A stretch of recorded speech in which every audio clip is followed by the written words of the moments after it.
खुलुमबाय रायजो राजानिसिम आंनि मुङा पाइलट ब्रह्म आं बाक्सा डिस्ट्रिक्टनि गामिया जाबाय लावखाता आरो हिनजावनिया जाहैबाय दैहेरा फादांसक गेजेर लाइन आंनि हिनजावा बेलेग हौवाजों खारनानै दंहैयो मा जायगायाव दं बेखौबो आं मोजाङै मिथिया। खुलुमबाय आंनि मुङा अमृत बसुमतारी नोंथांखौ दिनैनि बे गोदान भिडिअ फिन बरायबाय जाय बिथांमोना आंनि चेनेलाव गोदानै भिजिट खालामदों नोंथांमोना प्लिज चेनेलखौ साबस्क्राइब खालामनानै हो आरो जाय बिथांमोना अलरेडि चेनेलखौ साबस्क्राइब खालामबाय नोंथांमोननिसिम आंनि गोसो गोरबोनिफ्राय रोजा रोजा साबायखर बावनाय थाबाय। आं बे भिडिअखौ बानायनो गोसो गैयामोन दा बेखौ आं न'खरनिफ्राय बार बा खनले खावलायहरनायाव आं बे भिडिअखौ बानायनाय जादों आरो बे भिडिअनि गासै दायित्व एबा रिस्कआ बे भिडिअनि गासै जिम्मेदारा पाइलट ब्रह्म फंबायनाव थाजोबगोन। भिडिअनि गेजेरजों माबा मोनसे जुदि जाथाय सोमजियोबा गासैबो दायित्वआ पाइलट ब्रह्म बिथाङानो लागोन होननानै आंनिसिम बुंहरनायाव आं बे भिडिअखौ बानायनाय जादों।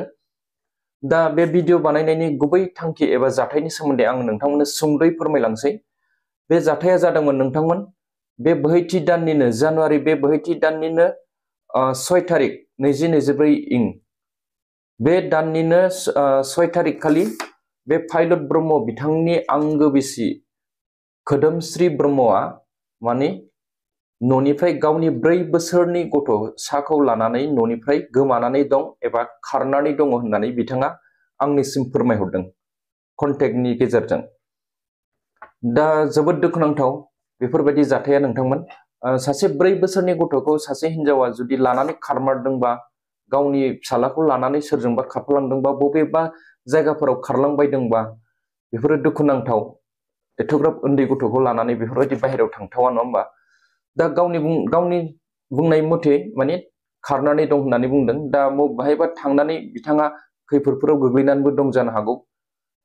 बेनिखायनो बिथाङा बे भिडिअनि गेजेरजों गासै रायजो राजाखौ खावलायहरदों मानो होननानै बुङोब्ला जेरैखि जाया बे गावनि आंगो बिसिजों लोगोसे 4 बोसोरनि गथ'खौ मोनफिननो थाखाय हास्थायदों। गाव आरो न'खरनिफ्राय बिमा बिफायाबो जोबोद दुखु फोरमायहरदों। दा बिथांमोनहा जानो लोंनो उन्दुनो सुख गैया जानानै दङ बिथांमोन खारनाय एबा गोमानानै थानायनि जाहोनाव। आङो बिथांमोननि एड्रेसखौ मोजाङै फोरमायहरनि बा नोंथांमोननो फरायथिनानै खोन्थाहरनि। पाइलट ब्रह्म बाक्सा डिस्ट्रिक्ट गामिया लावखाता PS सिमला आइजोनि मुङा खोदोमस्रि ब्रह्म 24 इयार्स 24 बोसोर बैसोनि बेहा 4 बोसोरनि गथ' दंमोन। दा बेखौ लानानै बियो न'निफ्राय गोमानानै दङ। दा बे जाथायनि सोमोन्दै गाव पाइलट ब्रह्मआ सुंद' आंनो भिडिअ फुटेज बानायनानै हरदों।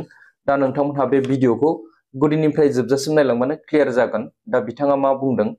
दा आङो बेखौनो खावलायनो सानो जोबथायाव माने खोदोमस्रि ब्रह्म बिथाङा जेरावखि थाया मानो थाबैनो नोंथाङा बे भिडिअखौ नुसनदोंब्ला नोंथांनि जे आंगो हौवा आंगो फिसाय बिथांखौ थाबैनो कन्टेक्ट खालामनानै नोंथाङा न'आव फैफिननांगौ। नोंनि बे 4 बोसोरनि गथ'खौ लानानै न'आव गिदिंबोफिननांगौ आरो नों बबेबा खैफोदाव गोग्लैनानै दङब्लाबो कन्टेक्ट खालामहरनानै फोरमायहरनांगौ जाहाथे नोंनि हौवाया नोंखौ बै जायगानिफ्राय लायनो हायो।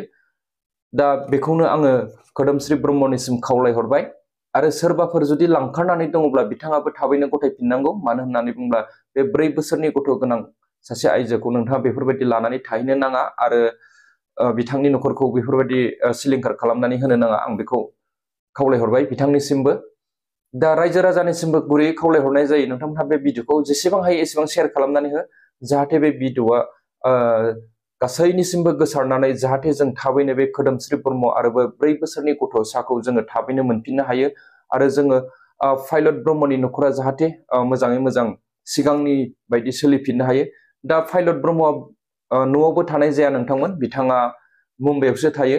दा दे बिदिब्ला नोंथांमोन भिडिअखौ स्टार्ट खालामदिनि। खुलुमबाय रायजो राजानिसिम आंनि मुङा पाइलट ब्रह्म आं बाक्सा डिस्ट्रिक्टनि गामिया जाबाय लावखाता आरो हिनजावनिया जाहैबाय दैहेरा फादांसक गेजेर लाइन आंनि हिनजावा बेलेग हौवाजों खारनानै दंहैयो मा जायगायाव दं बेखौबो आं मोजाङै मिथिया।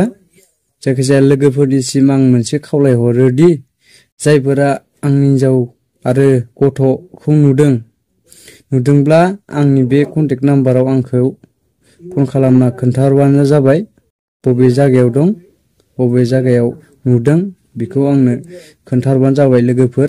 बेनो आंनि खावलायहरनाय लोगोफोर।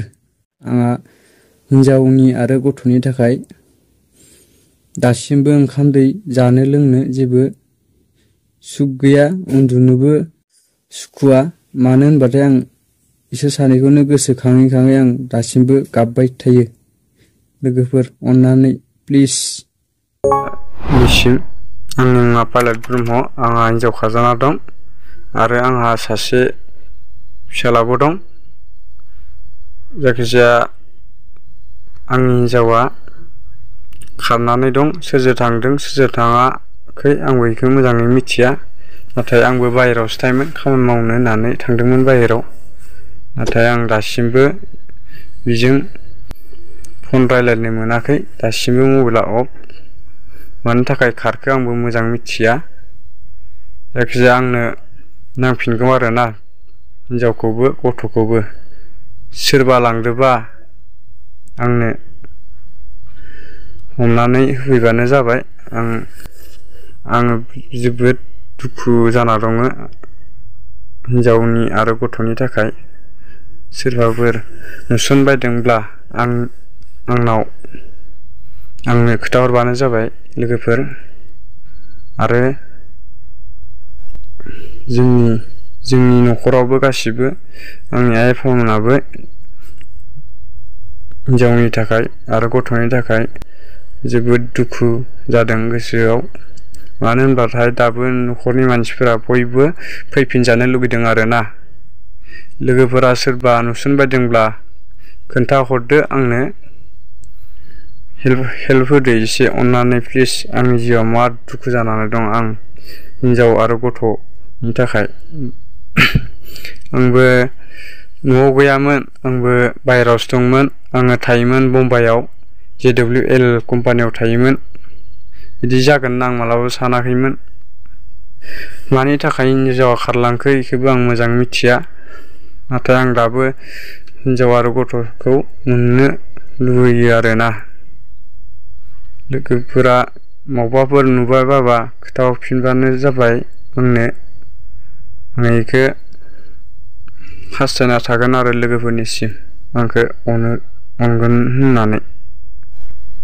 दा बबे जायगायाव दं हिन्जाव आरो गथ' माबोरै दं, जानाय लोंनाय मोनजादों ना मोनलोङाखै, आं बि सानै मानसिखौ जोबोद गोसोखांदों। आं जानो लोंनो उन्दुनो जेबो सुखुला।